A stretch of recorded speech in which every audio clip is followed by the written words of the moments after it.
Hello hi नमस्कार। वक्त हो चला है जागरण खबरनामा सुनने का। तारीख है 30 जून की और दिन है शुक्रवार का। चलिए आपको बताते हैं आज दिन भर की तमाम बड़ी खबरें, लेकिन उससे पहले एक नजर सुर्खियों पर। केंद्र के अध्यादेश के खिलाफ सुप्रीम कोर्ट पहुंची आप अफसरों की ट्रांसफर पोस्टिंग का अधिकार कोर्ट ने दिल्ली सरकार को दिया था। बारिश की वजह से केदारनाथ यात्रा रोकी गई। 17 घंटे बाद बद्रीनाथ हाईवे खुला। पीएम मोदी अचानक मेट्रो सफर कर दिल्ली यूनिवर्सिटी पहुंचे। बोले अमेरिका गया था, आपने भारत का सम्मान देखा होगा। ट्विटर पर 50 लाख जुर्माना, ट्वीट ब्लॉक नहीं किए। केंद्र का आदेश था। हाईकोर्ट बोला आप बड़ी कंपनी हो, किसान नहीं जो कानून नहीं जानता। पाकिस्तान के दिवालिया होने का खतरा टला। सरकार और आईएमएफ के बीच $3 अरब की डील हुई। जुलाई में मिल सकती है मंजूरी। पुतिन ने मोदी और मेक इन इंडिया की तारीफ की। कहा वहां की अर्थव्यवस्था पर इसका असर दिखा।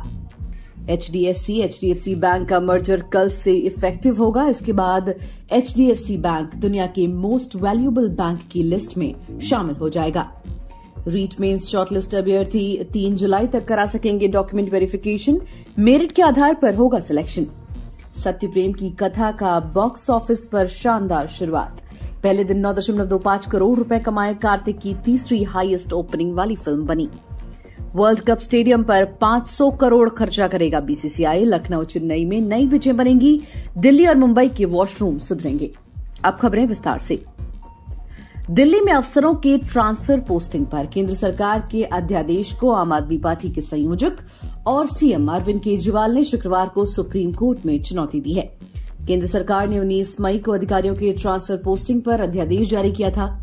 अध्यादेश में उसने सुप्रीम कोर्ट के 11 मई के उस फैसले को पलट दिया जिसमें ट्रांसफर पोस्टिंग का अधिकार दिल्ली सरकार को मिला था। अध्यादेश के मुताबिक दिल्ली में अधिकारियों के ट्रांसफर पोस्टिंग का आखिरी फैसला उपराज्यपाल यानी एलजी का होगा। इसमें मुख्यमंत्री का कोई अधिकार नहीं होगा। संसद में अब 6 महीने के अंदर इससे जुड़ा कानून भी बनाया जाएगा। वहीं देश भर में मानसून एडवांस स्टेज में पहुंच गया है। इस हफ्ते लगभग सभी राज्यों में बारिश का अलर्ट जारी किया गया है। मौसम विभाग के मुताबिक अगले 24 घंटे में मध्य प्रदेश, राजस्थान समेत 19 राज्यों में भारी बारिश का अनुमान है।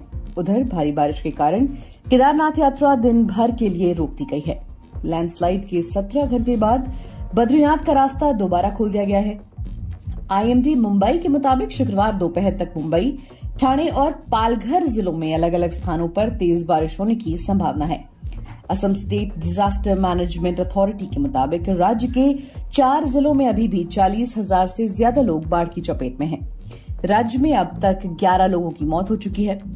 गुजरात के पंचमहल में भारी बारिश से एक फैक्ट्री की दीवार गिर गई। इस हादसे में 4 बच्चों की मौत हो गई जबकि 5 अन्य घायल हो गए।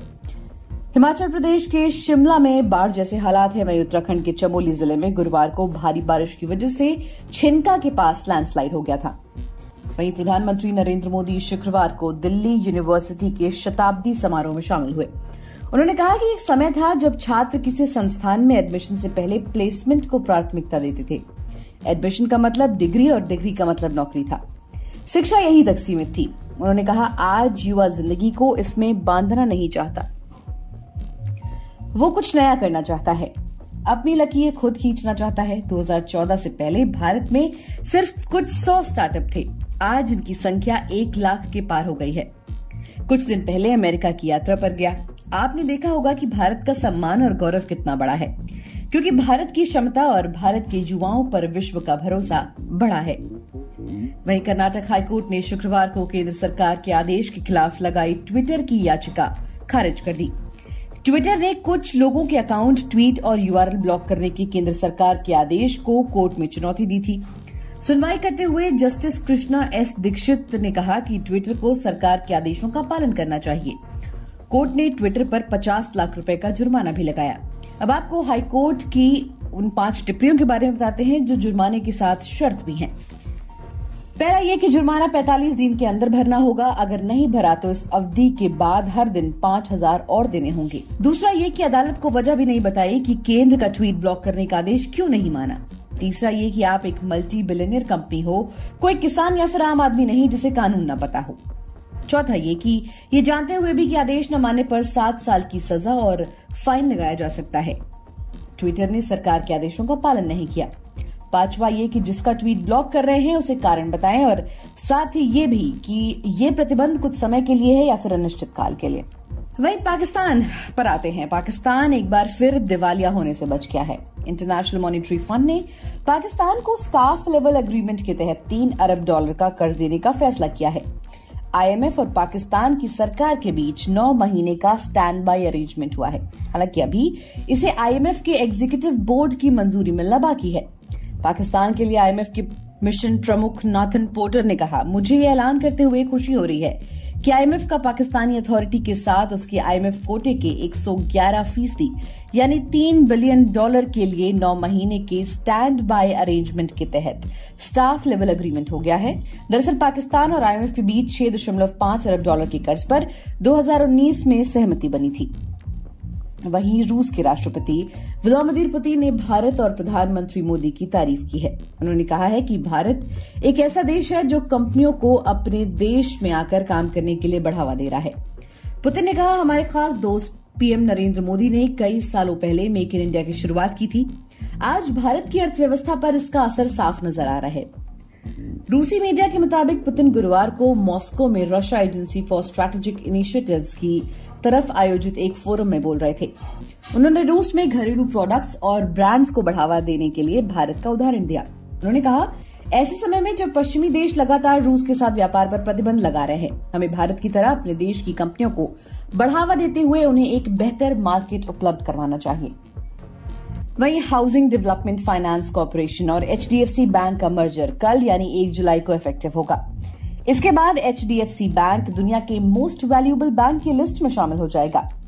ब्लूमबर्ग के अनुसार मर्जर इफेक्टिव होने के बाद HDFC बैंक का मार्केट कैप लगभग 14.09 लाख करोड़ हो जाएगा।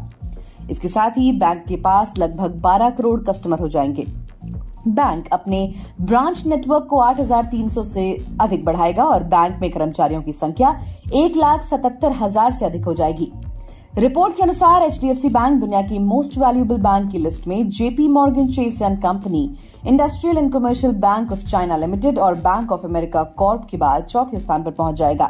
ब्लूमबर्ग ने जून 22 में HDFC बैंक का अनुमानित मार्केट कैप $171.7 बिलियन बताया था। वहीं राजस्थान में 48,000 पदों पर होने जा रही शिक्षक भर्ती परीक्षा की डॉक्यूमेंट वेरिफिकेशन की प्रक्रिया को बोर्ड ने 3 दिन आगे बढ़ा दिया है। ऐसे में अब लेवल 1 और लेवल 2 में शॉर्टलिस्ट किए गए अभ्यर्थी 3 जुलाई तक ऑनलाइन डॉक्यूमेंट वेरिफिकेशन के लिए अप्लाई कर सकेंगे। इसके बाद आगामी प्रक्रिया के लिए बोर्ड द्वारा फिर से नोटिस जारी किया जाएगा, जिसके आधार पर उम्मीदवारों को पोस्टिंग मिलेगी। बता दें कि इससे पहले बोर्ड द्वारा अभ्यर्थियों को 21 से 30 जून तक डॉक्यूमेंट वेरिफिकेशन का वक्त दिया गया था, लेकिन काफी छात्र ऑनलाइन डॉक्यूमेंट वेरिफिकेशन नहीं करा पाए थे, जिसके बाद अब बोर्ड ने 3 दिन वेरिफिकेशन की तारीख को आगे बढ़ा दिया है। मनोरंजन जगत की बात करें तो कार्तिक आर्यन और कियारा आडवाणी स्टारर फिल्म सत्य प्रेम की कथा ने रिलीज के पहले दिन 9.25 करोड़ की शानदार कमाई की है। ये कार्तिक आर्यन के करियर की तीसरी सबसे बड़ी ओपनिंग फिल्म है। फिल्म को समीक्षकों ने अच्छी प्रतिक्रिया दी है। दर्शकों की तरफ से भी फिल्म को लेकर एक अच्छा रिस्पॉन्स है। फिल्म को लेकर वर्ड ऑफ माउथ पॉजिटिव है। इस हिसाब से फिल्म अभी और अच्छा कलेक्शन कर सकती है। गुरुवार को बकरीद की छुट्टी की वजह से फिल्म ने अच्छी कमाई की है। शुक्रवार को वर्किंग डे होने की वजह से कमाई थोड़ी गिर सकती है, लेकिन शनिवार और रविवार को फिल्म के कलेक्शन में जबरदस्त उछाल देखने को मिल सकता है। वहीं खेल जगत की बात करें तो भारत में अक्टूबर-नवंबर में होने वाले वनडे वर्ल्ड कप का शेड्यूल जारी हो चुका है। 10 शहरों में वर्ल्ड कप के 48 मैच होंगे। टूर्नामेंट से पहले सभी स्टेडियम का इंफ्रास्ट्रक्चर अपडेट किया जाएगा। इसके लिए भारतीय क्रिकेट बोर्ड 500 करोड़ रुपए खर्च करेगा। सभी 10 स्टेडियम को 50-50 करोड़ रुपए बांटे जाएंगे। मुंबई में नई फ्लड लाइट्स लगेंगी और कॉर्पोरेट बॉक्स बनेगा। लखनऊ और चेन्नई में नई पिच तैयार होंगी। कोलकाता का ड्रेसिंग रूम अपग्रेड होगा। धर्मशाला में इंपोर्टेड घास की आउटफील्ड, पुणे में नई छत लगेगी और दिल्ली के बदहाल वॉशरूम सुधारने के लिए वहां का टिकट सिस्टम भी अपग्रेड होगा।